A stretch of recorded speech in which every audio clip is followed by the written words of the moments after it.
Hello everybody, Kay here, and we will be reading some stories from Reddit. I unfortunately don't have names or anything, but yeah. So let's get on with this. I'm only gonna do about 10-minute videos, so I might still have some stories from Reddit to read next week. Yeah, maybe next week it's starting.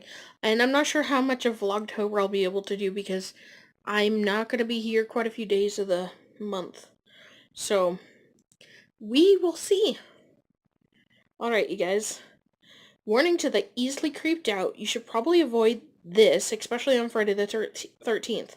After reading these stories from Reddit users who had creepy, unexplained, possibly paranormal experiences, you may start sleeping with the lights on. I already sleep with the lights on. I'm a chicken. Okay. Story 1. My grandma lives in a very stereotypical horror movie house. Small Midwest town, white and old-looking home on a farm. She even had a chipped wooden Mary? Yeah, Mary Nativity in the front yard. She also had a cemetery about half a mile down the road. I used to sleep in the room on the corner on the top floor, my aunt's room, and it had a wooden rocking chair in it. When I was younger, I used to wake up because I thought I heard it rocking, to the point where I should wake up my grandma and have to stay in her room. About 10 years later, my mom, aunt, and I were talking about how creepy my grandma's house was. My aunt goes on and talks about how when she was younger, the reason my mom and her ended up sharing a room was because she thought her room was haunted. She said she woke up in the morning and the rocking chair was about 2 feet closer to her bed. After that night, it would start rocking on a nightly basis at midnight. Ooh, that one gave me chills. I'm Speaking of that one, I've had not exactly the same situation happen, but I've had similar. So this is actually my own paranormal uh experience. Okay, so when I was younger, my sisters, I have three sisters. I'm the middle of three sisters. But we shared the attic, which was quite a big area, and I used to sleep in this one certain corner, and every night I would have these horrifying dreams, like nightmares that I was unable to wake up from. And I told my mom, and she didn't exactly believe me. And so I decided to trade beds with Bunny. Some of you know who Bunny is, my older sister.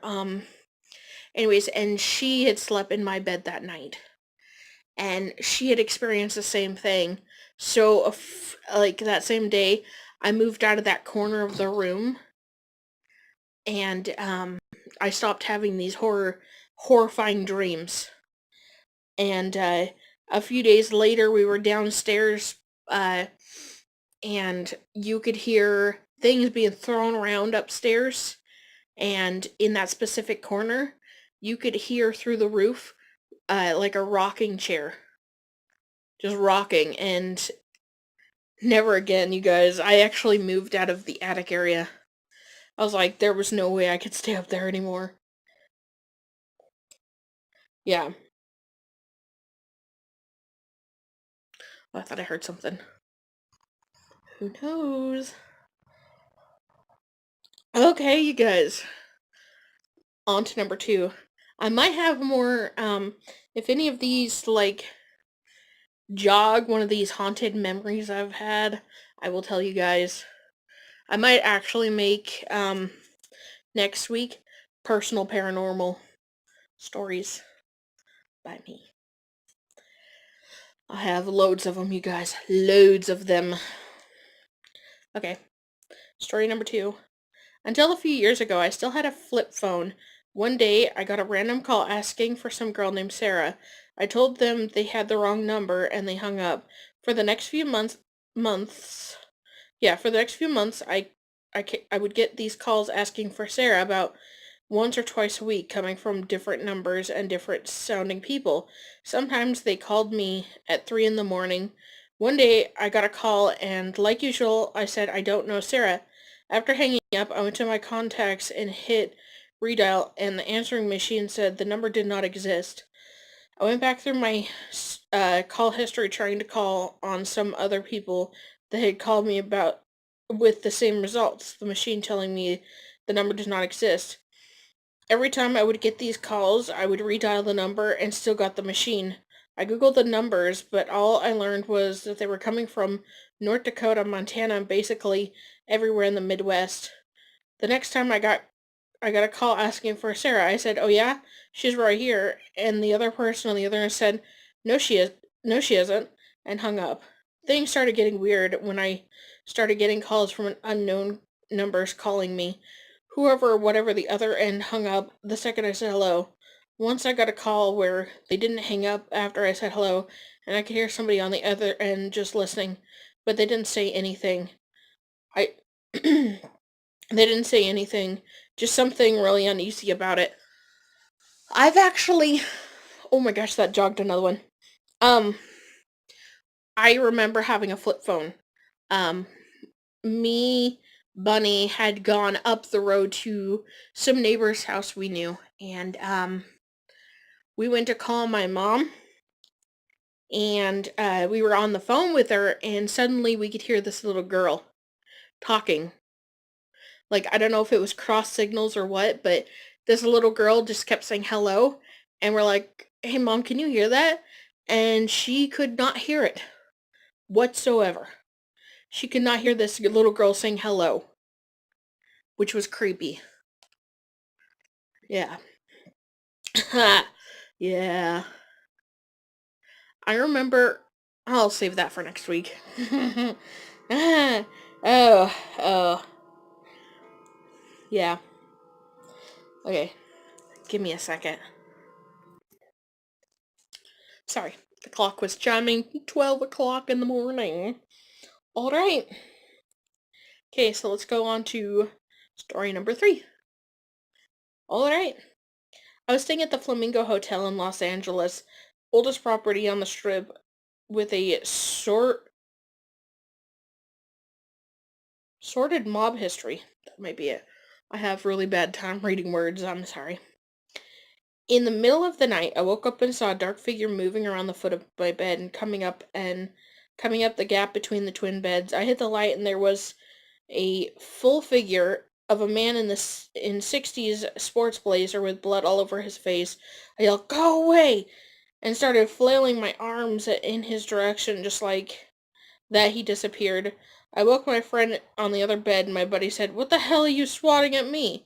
I told him I told them and they laughed at me. The following morning, my buddy said after I'd fallen asleep, water was dripping on his head, but there was no leak on the ceiling, and I was convinced we may have shared a paranormal encounter. That's kind of creepy. Yeah, I think I'm gonna share more of my paranormal experiences next Wednesday. I have so many of them. Like the time me and my older sister tried to be paranormal investigators in our house. Excuse me, I'm sorry. Before my mom banned any kind of paranormal stuff. Like literally she banned all paranormal uh detecting in the house. Those were some fun days. I even tried in the front yard and got like she didn't stay in the house, so I tried in the front yard and yeah, yeah, we got I'll tell you about it next week. Actually, I'll just tell you about it now since I already started. So me and my younger sister were in the front yard. I had it was actually in October. Um I was testing out some kind a new thing. It was some weird thing. So I just stuck some sticks in the ground. I made sure they were nice and tight and I asked if anybody was there. And I specifically said if anybody is there, knock the sticks over. Um, and right after that, a breeze came through. Kid you not, a breeze came through and knocked both of these sticks over. They were in the ground really good. It was creepy, but we also have, like, this lady.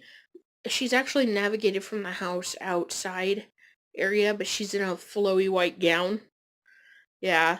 Um, I've also seen a ghost biker go past the house. Well, not completely past the house. He was going down the street and a truck was coming, and as soon as the truck passed, he was gone. Nowhere to be seen, you guys. It's been crazy. There's been so many paranormal things at my parents' house. It's not even funny. I've I haven't really experienced too many here. I've experienced a few, like a dog, or a ghost dog out in the front. The ghost cat is cute. Well, I haven't seen it, but I've actually felt it, which is crazy. Like you don't even know. Like you can actually feel it jump up on the bed and walk around behind you. It is so crazy. So I'll save more of these for next week, you guys. If you want some more of my personal haunting stories, give this a thumbs up. Yes. And I will talk at you guys later. Thank you for liking, commenting, and subscribing. Also remember to turn on your notification bell so you know when I do another one next. Obviously it'll be every Wednesday or every other Wednesday. It depends on how busy I am on those days. But yes. Also remember to subscribe, join the hashtag, or I can't do a hashtag, whatever. Hashtag unicorn squad. Because I'm Majestica's fluffing unicorn. Yes. Alright, you guys. Bye. Mwah.